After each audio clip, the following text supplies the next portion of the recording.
What's up, everybody, and welcome to this special little react, should I say, to my... you can't say that. Can't say react. No? No, the Fine Brothers have a trademark on that.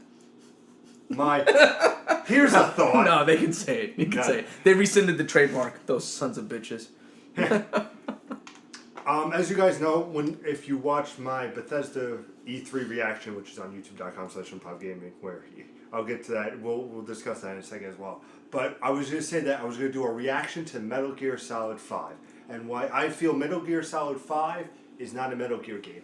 And then I started to record, guys, and I thought to myself, let's have Mr. Metal Gear Solid Game of the Year himself with me.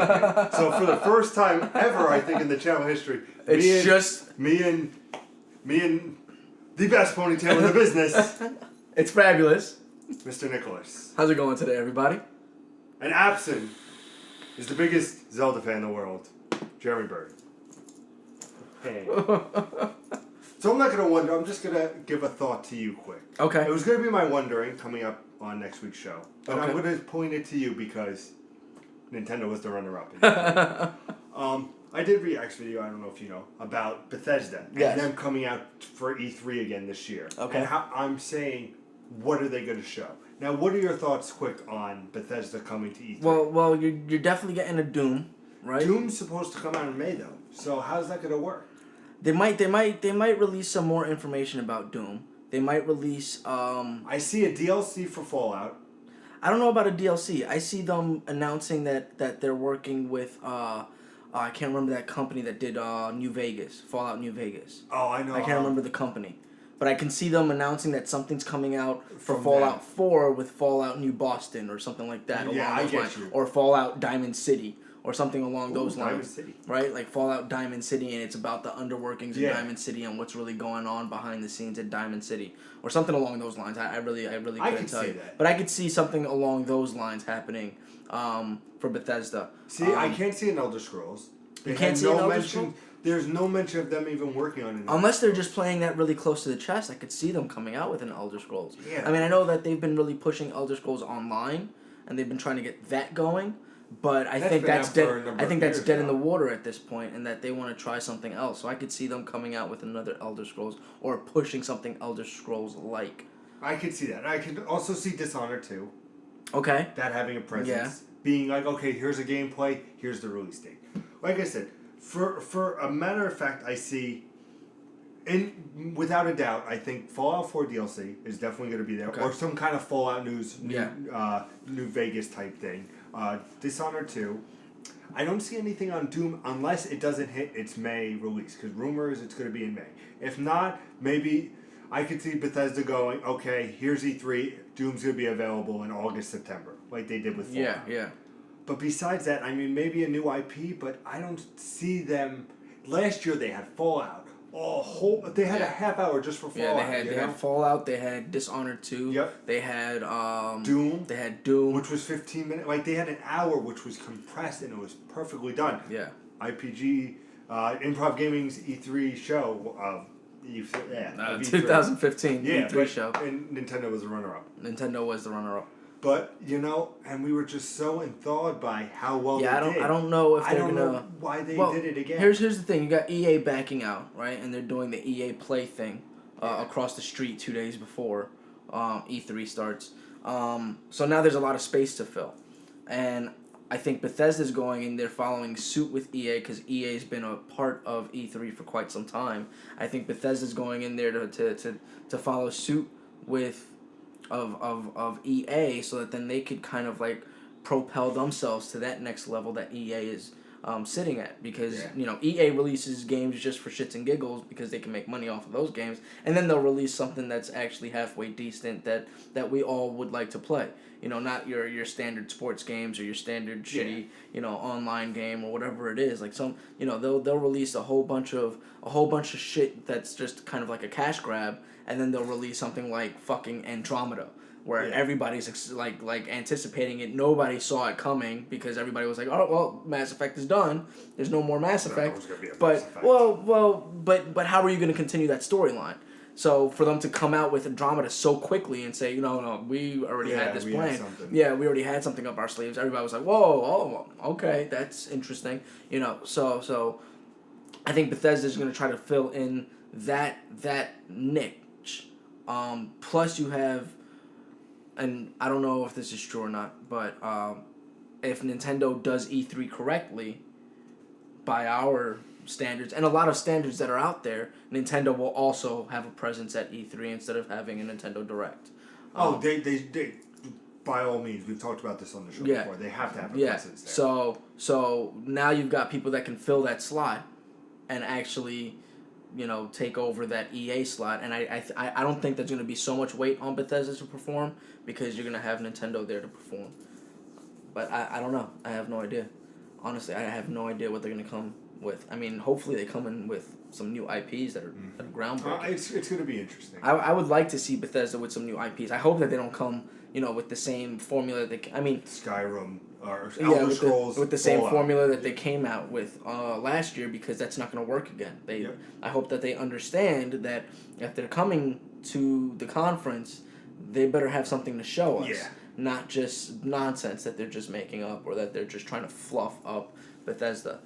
Ladies and gentlemen, if you didn't know, this is the best games cast in the world / reacts. It is. Where 3, sometimes 2, friends come and talk about video games from Mushroom Kingdom to Albion, all the way to the past, present, and future locations featuring the Assassin's Creed.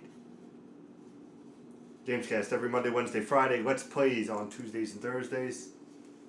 React sometimes, live Twitches sometimes.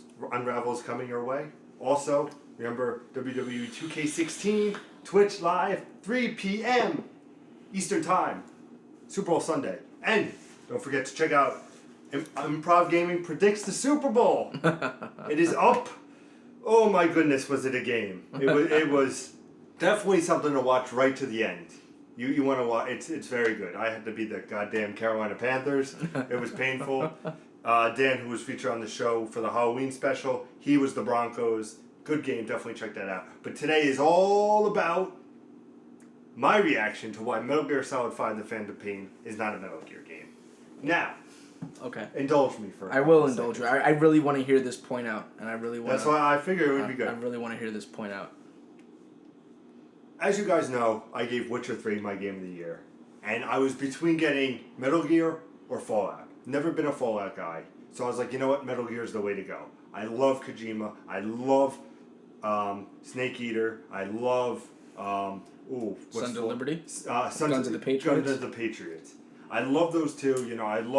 I just love the Metal Gear Solid franchise. So I was like, open world, I'm going to have a blast. I booted up. And the first hour and a half is just Metal Gear. No, I was like, God, it's good to be back in the hospital. All the effects, the cutscenes, the action, just how it is. The fire guy coming through, the woman, the pure on Metal Gear. And I was just like, oh, this is what I've been craving. I can't wait to sink some hours into this. Then I get dropped into Afghanistan. Yes.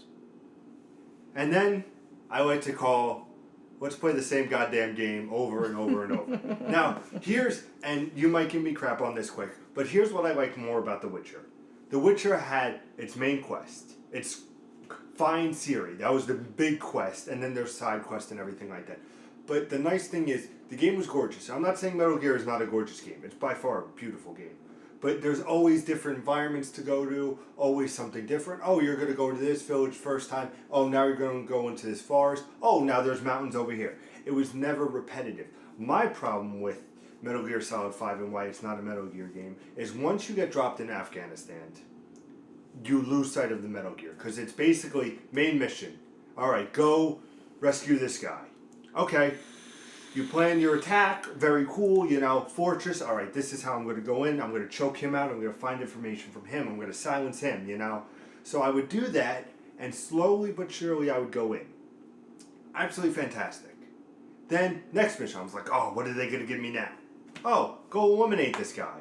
All right, back to the desert. Go on D-Horse. Oh, look, another fortress that's semi-different from the first fortress. Okay, let me plan the attack. For people who like that, granted, enjoy it. But I was trying to play it as a game of stealth-based mentality. And then it comes to a point where I would be seen, and then the whole freaking army would come towards me. And I didn't have the equipment to do anything.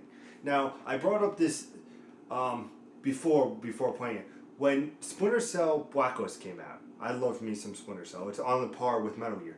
It had those 3 modes where it was, you could be a stealth, you could be stealth and action, and then you could be just assault. And each one, it was varied. You know, stealth would give you more, like Metal Gear and everything like that. And I enjoyed that because I would do stealth, but if something happened where I got alerted, you know, it was something where it was feasible to where you were. It was still a challenge where it's like, you got to know what you're doing. But for Metal Gear, there was just too much going on where I'm like, I want to enjoy this, but I can't.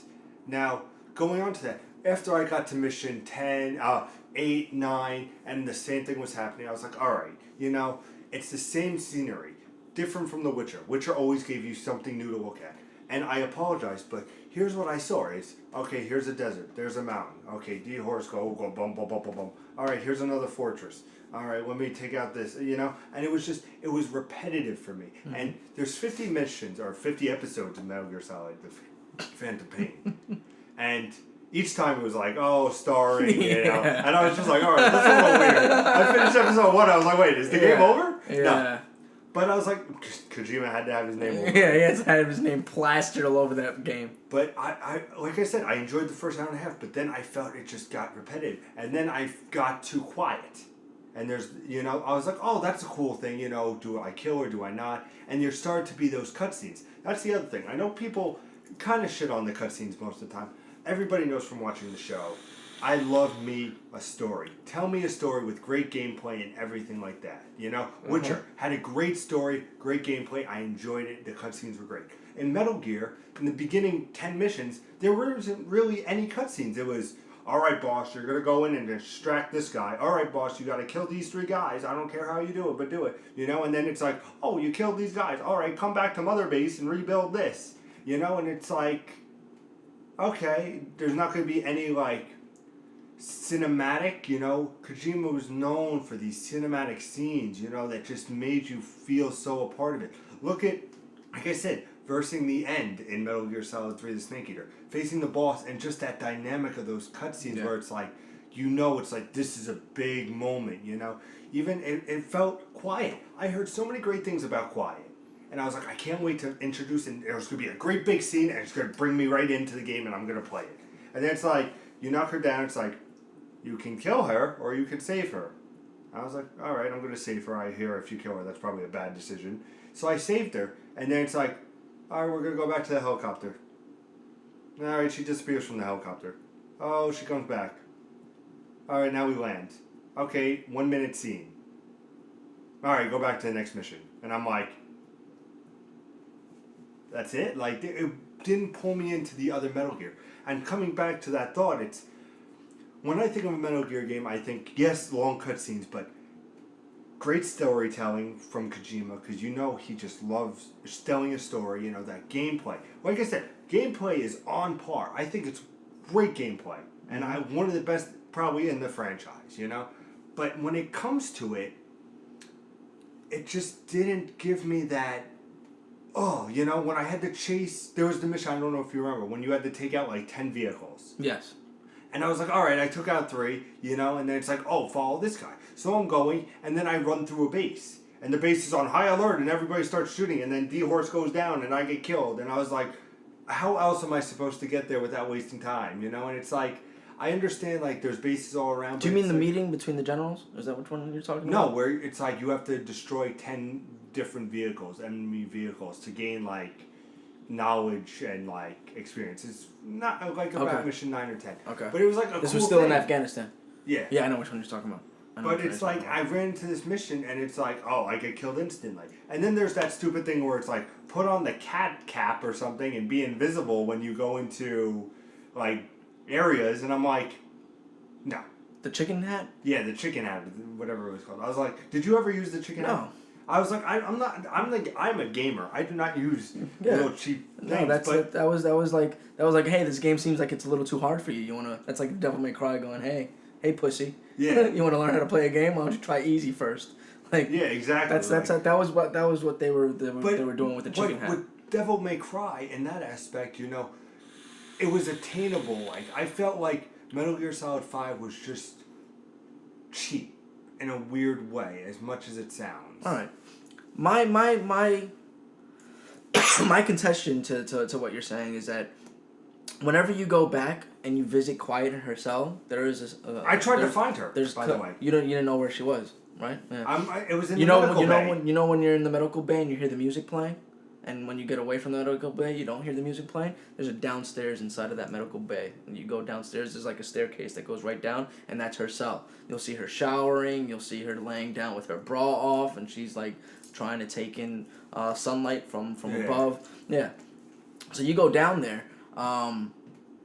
You go down there a couple of times, spend some time with her, and then I think it's after like maybe 4 or 5 missions after you've actually gotten her that Ocelot comes up to you and says, I think that she's ready for the field. She wasn't really with them. She's more just a lone wolf. And then you get her as a mission. But this is before, if you go down there, you can check her out before Ocelot calls you and tells you to come over to the medical bay and go down to that spot. You go there. When you develop her story, when you start playing with her and you start seeing what she's all about, you start getting more information about who she is, where she comes from, and there's a lot of cutscenes that have to do with they're not narrative driven cutscenes. It's not main mission. It's side quest cutscenes. So there's a lot of stuff that has to do with Diamond Dog that you wouldn't see unless you've number one got Diamond Dog and parachuted him out of Afghanistan. Yeah, I didn't do that. Yeah. I fucked that up. Yeah. So there's a lot of stuff that you don't see unless you actually take the right steps. So Diamond Dog, like I developed a huge relationship with Diamond Dog where you're coming back to Mother Base, there's 4 soldiers sitting there and there's Diamond Dog in between them, greeting you as you land on the platform, and then you come out and Diamond Dog runs up to you. And little things like that. I think the traditional sense of very linear gameplay that Hideo Kojima was always used to, it changes once you try to take that same kind of story and expand it into an open world, because now you have that opportunity in an open world to make it as interconnected as you want it to be, right? Because Hideo Kojima always has these elaborate narratives that just like intertie. But the thing that can be said for Fallout is Fallout has a very, very elaborate mythology that goes around with it, right? The narratives aren't so elaborate, but the mythology inside of the universe of Fallout, you have to go around and actively pursue all that information. And that's the same thing that could be said about Metal Gear. So instead of having all the information spewed into your face, now you're in a setting where you actually have to do reconnaissance. You have to do intel gathering. The same way that these people the same way General Campbell had to find out information and tell you over the codec, is now you don't have General Campbell. You have you as the boss, or as Big Boss, that has to find all this stuff out about the Philosopher's Legacy and what happened with it afterwards, who Quiet is, what this dog is capable of, where the fuck did I get this horse from, and why is he so important, and why can I tell him to shit on command, and like it's a whole bunch of information gathering, which is, in my opinion, it's very intrinsic to the nature of Metal Gear, where you used to shake down enemies for their dog tags so you can get the stealth suit, so you can get the unlimited ammo, so you can get all those kind of like quirks when you get your second or third playthrough. Metal Gear was always about finding the secrets, but this world is so vast that now you don't get those cutscenes the way you used to. You get the vast world and the Fallout kind of mentality of finding information. And Did you think that it had to be open world? Metal Gear 5? I think they failed miserably at making it an open world. But I think what they did in terms of the story is that they allowed you to actually delve into this world and find out what's actually going on in it. You looking at documents, looking at doing what Snake would actually do to find out what's actually going on. Not having all the stuff just spewed out in your face. So I feel like this is more of a Metal Gear game than other Metal Gear games have been. And that's why I feel that way, is because back then Hideo Kojima was only limited to the technologies that was afforded to him then. You couldn't do this back when GTA 3 came out. You couldn't do this kind of a game back then. But there's two games, right? There's Metal Gear Solid 2, Sons of Liberty, and there's Metal Gear Solid 3, Snake Eater, and there's Grand Theft Auto 3, Vice City, and San Andreas. Two different kinds of games. Both of them are very in-depth, right? But one of them has so much information for you, and the graphics are the driving plot of that game, whereas the graphics didn't matter so much in Grand Theft Auto. So what's the trade-off? You get an open world here, you don't get an open world here. But now that you don't have to sacrifice either, you can get an open world. But now your story gets diluted because it becomes part of that open world. And I get that, and I can respect that on that end. Now, my thought to you is this. Like I said, I played probably to about episode 14, 15, you know. Did it not get repetitive with just doing the same missions? Well, when I was in Afghanistan, I didn't like it. It was just, okay, more of this, more of that, more of this. But then when I finally got over to Africa, that's when I started to enjoy the game. When you get into Africa, you get the lush environments, you get the differences in contrast, you get a new scenery, and then you go back to Afghanistan, and all of a sudden everything starts to become different. You know, now you get the mountain ranges, and you get the flatlands, and you get, you know, beachfront assaults, and you get, you know, water filtration. What's the word I'm thinking of? Infiltration. Water filtration, like places, you get to infiltrate those and find out what's going on in there. To your point, when you get caught, Metal Gear has always been, when you get caught, you're fucked. Yeah. Metal Gear has always been that. And it got like 10 times worse when you were in Metal Gear Solid 2. And they would come with a SWAT team.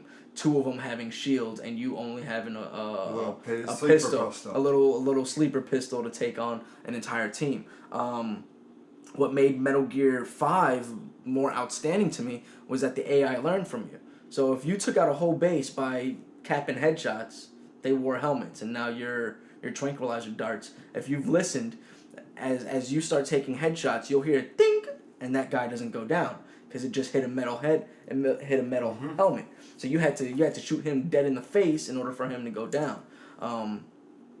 So I like a lot of that aspect where everybody started to adapt to what you were doing. If you try to what was it called? The lift, the parachuting. The thing? Parachute thing. Well, the hot air. Yeah, Can't remember what it was called. Yeah. When you started to do that, people would actually shoot them down. They would get better at shooting them down. If you extracted an entire base, the people on the next base would start to get better at shooting those balloons down.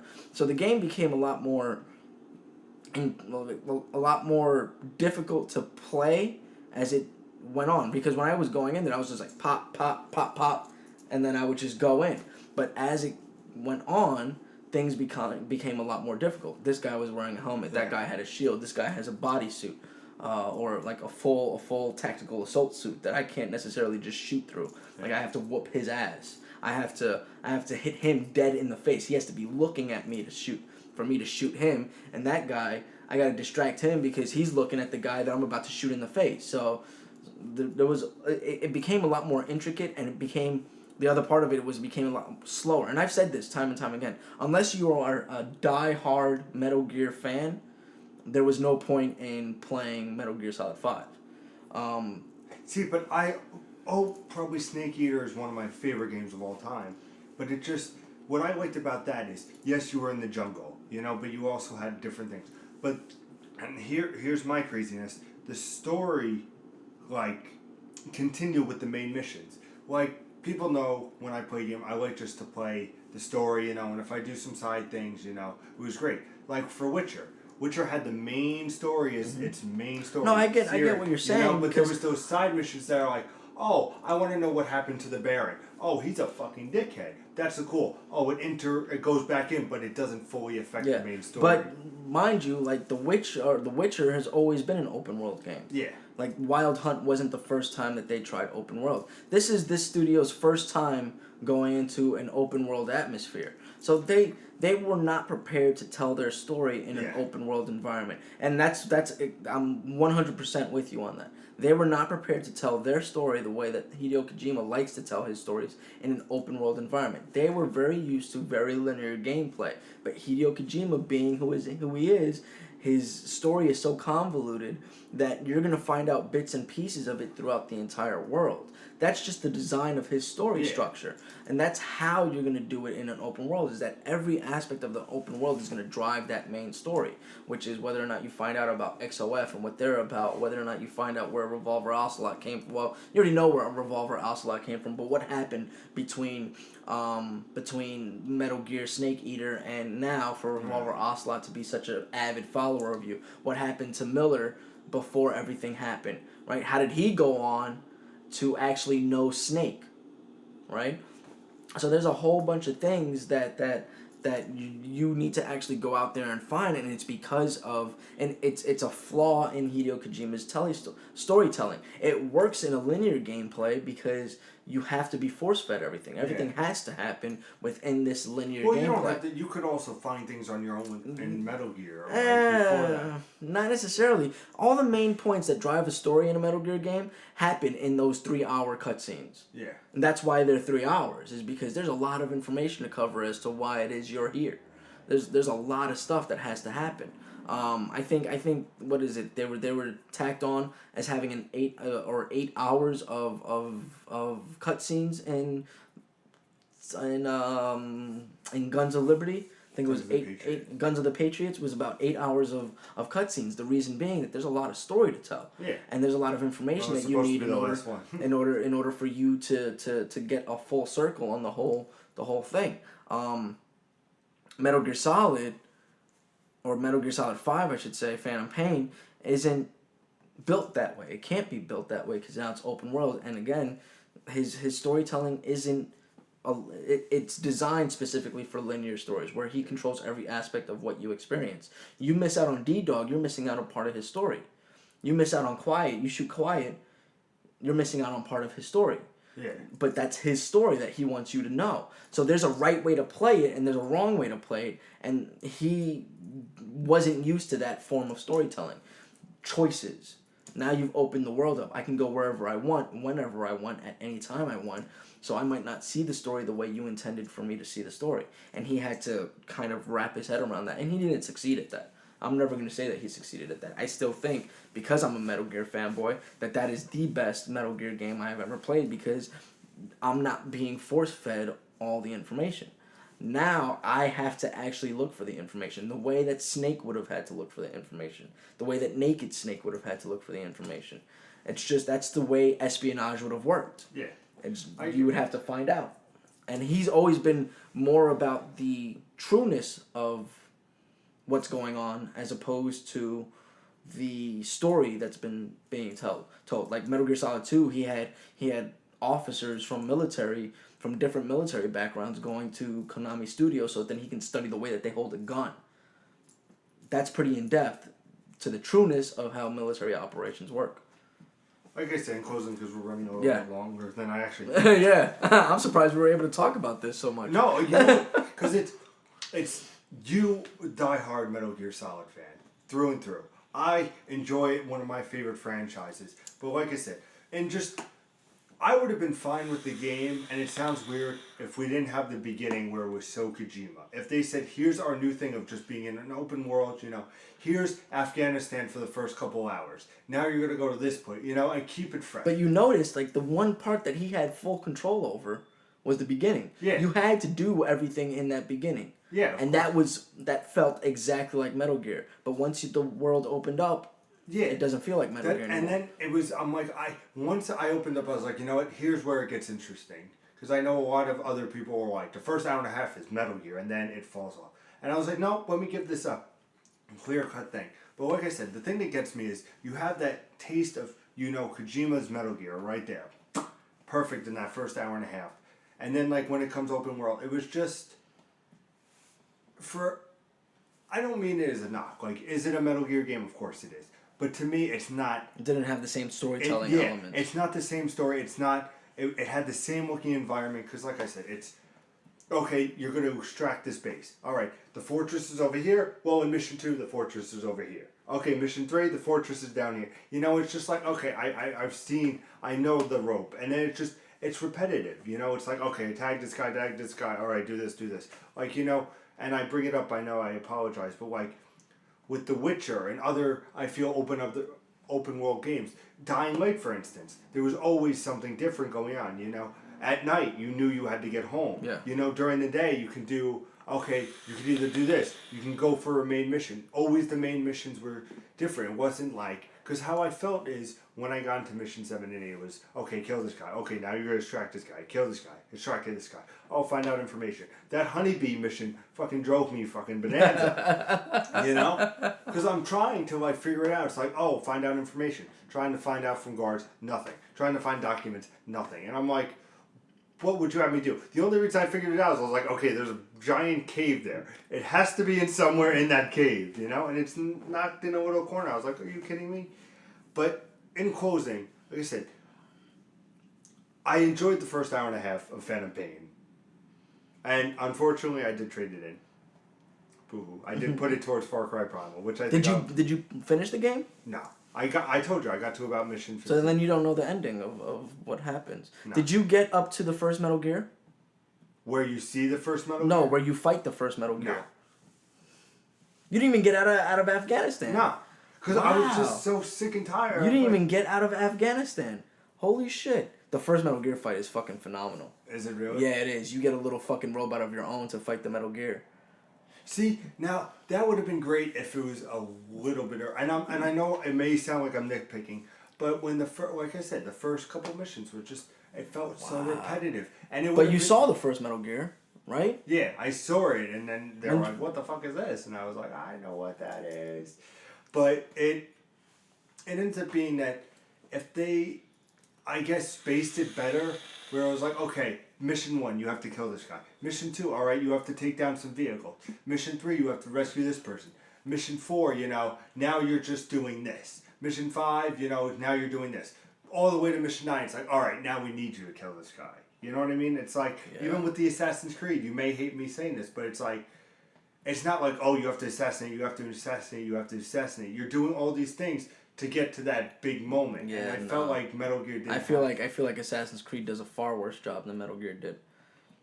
I do. Because every time you're going into a base, you're learning something new about the story. Whether or not you want to admit it or not, you're learning something new about the story. When you go to save Otachan's father, you learn that Otachan's father is behind the new Metal Gear. When you're learning bits and pieces as you go on. Yeah, when you go to 2 minutes of them just verbalizing. Well, not even that's not the bits and pieces. The bits and pieces are the entire mission. Going through the phases, you're not finding out how Otachan's father was saved by Big Boss back in Afghanistan from Otachan telling you. You're living that story that Otachan told you back in Metal Gear Solid 1. You get what I'm saying? Like, I understand. Like I said, we're nitpicking now, and we're definitely running out. Wow. Like I said, in closing, my biggest thing is the environments to me were too similar for too long, and it seems like that happened in Africa for a little bit, where Africa was the same type of thing. You know, I feel like it was in Metal Gear because, Metal Gear it feeds you a story, but I like when a story just continues and you do the action and it's fun. The open world I think was too much. You know. Will he make a better open world? Of course he will. Is he No. You don't think he'll make another open world No, game? his stories cannot function in an open world environment. Because when you're planning an open world environment, I mean look at the games that we have for open world environments. We have Grand Theft Auto, we have Witcher, we have Fallout, we have Skyrim. All right, the lore behind these games alone are just phenomenal. Right? Skyrim is Dungeons and Dragons as dictated for the past 70 years of playing Dungeons and Dragons. Yeah. Like, that's not just our generation. This is all the lore that's been compiled over years into one game. You know, elves are this way, dwarves are this way, vampires are this way, you know, knights are this way, and that's the lore that's been packed into, like, a game like Skyrim, Fallout. They kind of had to idealize, like, the lore that would go along with fantasy into post-apocalyptic universe. But that's all been lore that we've had, right? You've had your cannibal gangs, you've had your mechs that survived the Holocaust. You've had all that stuff in many pop cultural references. But spy stuff, they don't really. I mean, besides James Bond, what's the spy movie that you can name? Well, we have Knights. What is it?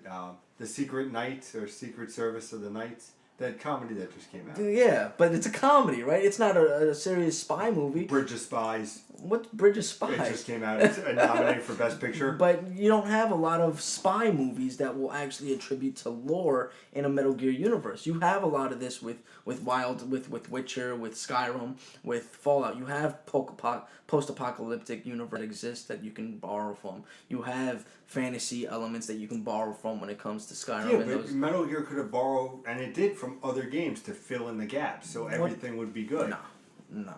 I don't think Hideo Kojima was anywhere near prepared to make a open world game, because his stories are just too jam packed and too confusing. Have it spread out. Yeah, to have it. Well, no. His story. The reason why his storytelling is so great is because you get a 3-hour movie in the middle of your gameplay. Yeah. And then you get another 3-hour movie halfway through your gameplay. And then you get another 3-hour movie. Like, that's why his stories were so good, was because they were just crunched right into that chunk where you just sat there having to hold your piss for 3 hours, hoping that maybe the next time that the scene cut, you can pause the game, but you can't.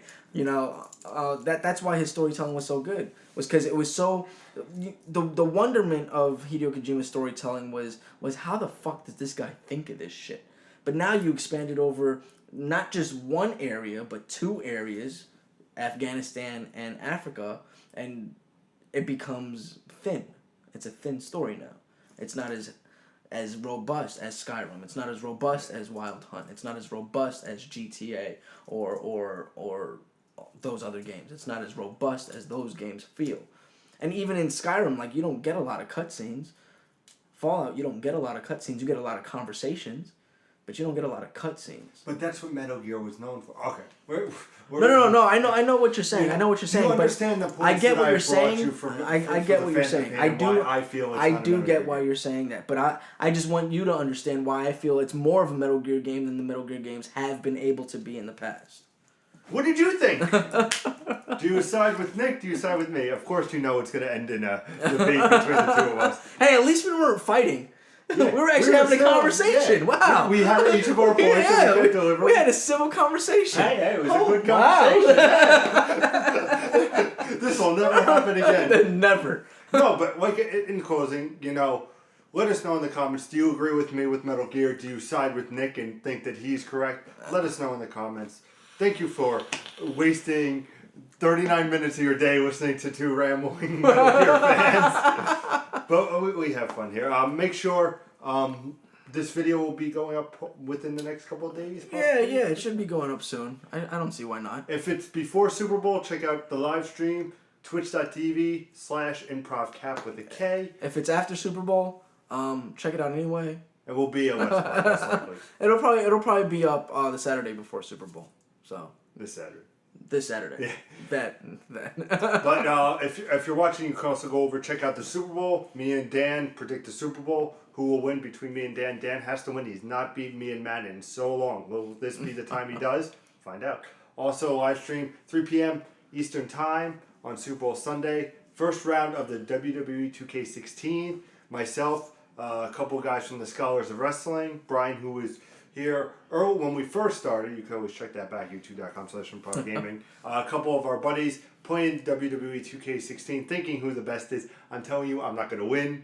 I'm telling you right now, I don't have the game. I have 3 characters in, and they're all terrible. I have 1 good character, and I know he's going to lose in the second round, because that's how it works. Check out my Let's Play of Life is Strange coming out next week, as well as Unravel. More on that on Monday's episode.